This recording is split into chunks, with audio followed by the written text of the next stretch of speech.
Hasta ahora, el síndrome inflamatorio multisistémico pediátrico tiene una bajísima letalidad del 2%. Sin embargo, para que se mantenga así, es necesario reconocer sus primeros síntomas y dar atención temprana. Algo sumamente importante, ya que suele presentarse incluso en niños que han desarrollado COVID-19 de manera asintomática. Se trata de un contexto complicado, teniendo en cuenta que datos recientes sugieren un aumento de casos posiblemente relacionado con las nuevas mutaciones del virus. Una complicada situación a la que se suma el anuncio de la reapertura de las escuelas particulares en nuestro país y que puede devenir en un repunte de casos a nivel nacional. La actual pandemia ha resultado verdaderamente devastadora para la economía. Uno de los sectores más afectados son las escuelas privadas, que han visto una importante disminución de su alumnado. Se estima que 2.2 millones de estudiantes podrían pasar del sector privado a las escuelas públicas y que más de 20,000 instituciones están en peligro de cerrar de manera definitiva. Es por ello que la Asociación Nacional de Escuelas Privadas lanzó en fechas recientes un ultimátum. A partir de marzo iniciarán clases de manera presencial, sí o sí.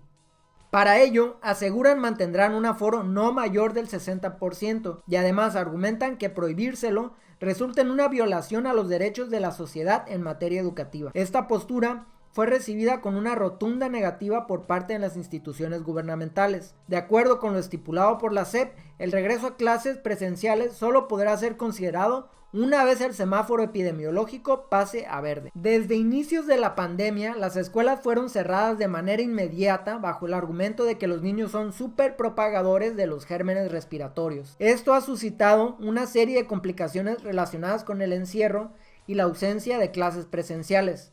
Abuso físico, brechas de aprendizaje, ansiedad, depresión, aislamiento social y aumento en el cibercrimen relacionado al abuso de menores y el consumo de pornografía infantil.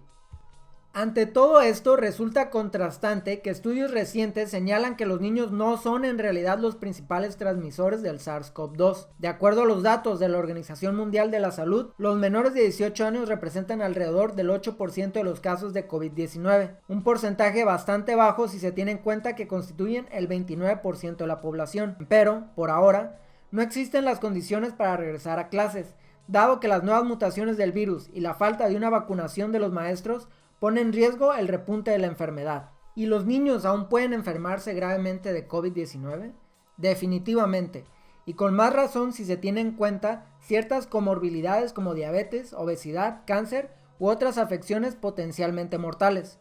Además de que existen casos documentados del llamado COVID prolongado en niños. Un cuadro clínico en el que pueden llegar a presentar algunos de los siguientes síntomas durante un periodo mayor a 120 días. Fatiga, dolor muscular y articular, dificultades respiratorias y palpitaciones.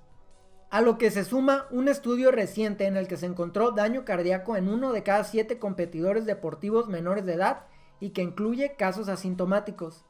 En este contexto, resalta la afección infantil más común en relación al COVID-19, el síndrome inflamatorio multisistémico pediátrico. Durante la primera ola de la pandemia, esta afección solía ser confundida por la enfermedad de Kawasaki, un trastorno con síntomas similares que produce inflamación en las paredes de algunos vasos sanguíneos del cuerpo y que suele ser muy común en bebés y niños pequeños. Hoy se sabe que el síndrome inflamatorio multisistémico pediátrico es una afección grave relacionada con la enfermedad del COVID-19. Se estima que solo el 2% de los casos han conducido a la muerte y que solo 1 de cada 5,000 niños llegan a desarrollarlo un mes después de tener COVID. Sin embargo, el caso de Reino Unido ha suscitado una importante alarma al presentar un alza de casos de manera paralela a la aparición de las nuevas mutaciones del virus. Situación que a principios de febrero llevó a que se registraran en este país hasta 100 niños hospitalizados por semana a causa de esta enfermedad. Lo más importante a tener en cuenta es que dicha afectación se presenta también en niños tras un COVID-19 asintomático,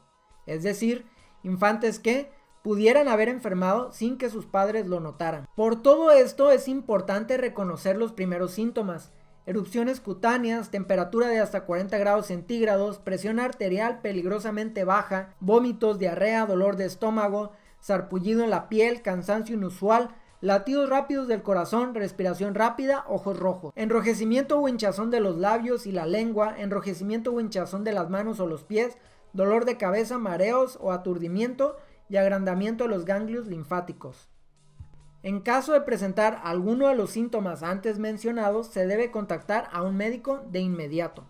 De no ser atendido, puede evolucionar en dolor de estómago intenso, dificultad para respirar, labios o cara de color azulado, desorientación y una incapacidad para despertarse o permanecer despierto, lo que puede conducir rápidamente a emergencias médicas derivando en un shock tóxico y la falla de uno o más órganos. La variante Kent del SARS-CoV-2, detectada originalmente en Reino Unido y catalogada como potencialmente 70% más mortal, suscitó una posible alza en casos de síndrome inflamatorio multisistémico pediátrico a principios de año. La información al respecto reveló que 75% de los niños que terminaban en cuidados intensivos eran principalmente no blancos, afrodescendientes, asiáticos y grupos étnicos minoritarios. En California sucedió algo similar durante la segunda semana de febrero, cuando hubo un aumento del 35% en los casos de síndrome inflamatorio en el condado de Los Ángeles. En total, se registraron 90 casos en tan solo 2 semanas y de estos el 72% fueron niños de origen latino. Esto indica que quizás la población infantil mexicana es probablemente más susceptible a desarrollar este tipo de secuela con la llegada de las nuevas variantes del virus. Una situación preocupante teniendo en cuenta que en nuestro país el 33% de los niños de entre 6 y 11 años de edad presentan sobrepeso y obesidad, y que 3 de cada 10 niños tienen diabetes, 3 comorbilidades relacionadas con complicaciones derivadas del COVID-19. De acuerdo con la Red por los Derechos de la Infancia en México, hubo 364 menores de edad fallecidos por el COVID-19 entre abril y diciembre de 2020. Los estados con un mayor número de defunciones infantiles a causa de la pandemia son el Estado de México, Baja California y Puebla.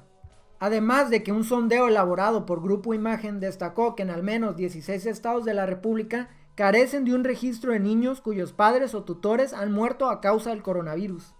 Y aunque algunos ofrecen becas, no existe detrás una estrategia de apoyo integral. A todo esto se suma el subregistro, la falta de pruebas, el maquillaje de cifras y la opacidad en el manejo de la pandemia, una serie de condiciones que hacen complicado conocer la realidad de nuestro país en relación al síndrome inflamatorio multisistémico pediátrico. Por lo pronto, es importante recalcar la importancia de mantenerse alerta ante un posible aumento de casos relacionados a esta nueva enfermedad infantil vinculada al COVID-19. Aún más, dada la potencial llegada a México de las nuevas mutaciones del virus y la amenaza de las escuelas privadas para abrir sus aulas a partir de marzo.